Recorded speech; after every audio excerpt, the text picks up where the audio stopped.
भूत चुड़ैल और बाबा की दुश्मनी।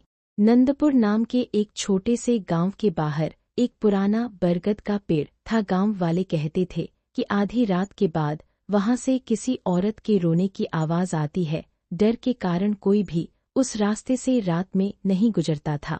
उसी गांव में एक साधु बाबा रहते थे। लोग उन्हें भैरवनाथ बाबा कहते थे। बाबा ने गांव वालों को चेतावनी दी थी, बरगद के पेड़ के पास मत जाना, वहां रहने वाली शक्ति इस गांव से पुरानी है।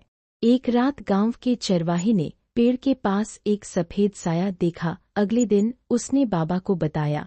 बाबा तुरंत बरगद के पास पहुंचे। वहां उन्हें जमीन पर एक पुराना टूटा हुआ ताबीज मिला। बाबा उसे देखते ही समझ गए कि कोई पुराना रहस्य फिर जाग गया है।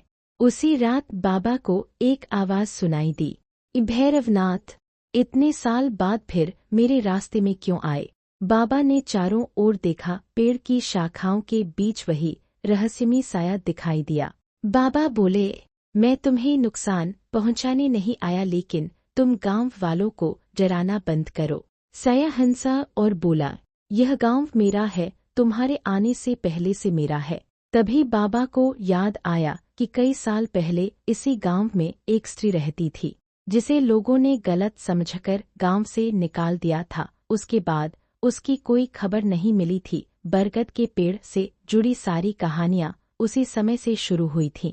बाबा ने फैसला किया कि वह उस पुराने रहस्य का सच पता लगाएंगे। अगली रात बाबा फिर बरगद के पास गए। इस बार चुड़ैल उनके सामने प्रकट हुई और बोली, तुमने मेरा सच जान लिया तो तुम्हें भी इस गांव से जाना पड़ेगा।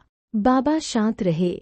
उन्होंने कहा, दुश्मनी से कुछ हासिल नहीं होगा। अगर तुम्हारे साथ अन्याय हुआ था तो तुम्हारा सच गांव वालों के सामने आएगा। कुछ पल तक पेड़ के आसपास सन्नाटा रहा।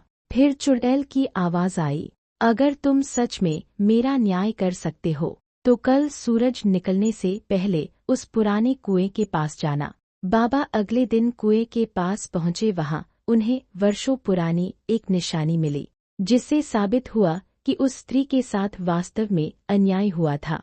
बाबा ने गांव वालों को सारी बात बताई। गांव वालों को अपनी गलती का एहसास हुआ। उन्होंने बरगद के पास जाकर उस स्त्री के नाम से दीप जलाया और उससे क्षमा मांगी। उस रात पहली बार बरगद के पास कोई रोने की आवाज नहीं आई। लेकिन जाते जाते बाबा ने पेड़ की ओर देखा। शाखाओं के बीच एक हल्की सी परछाई दिखाई दी।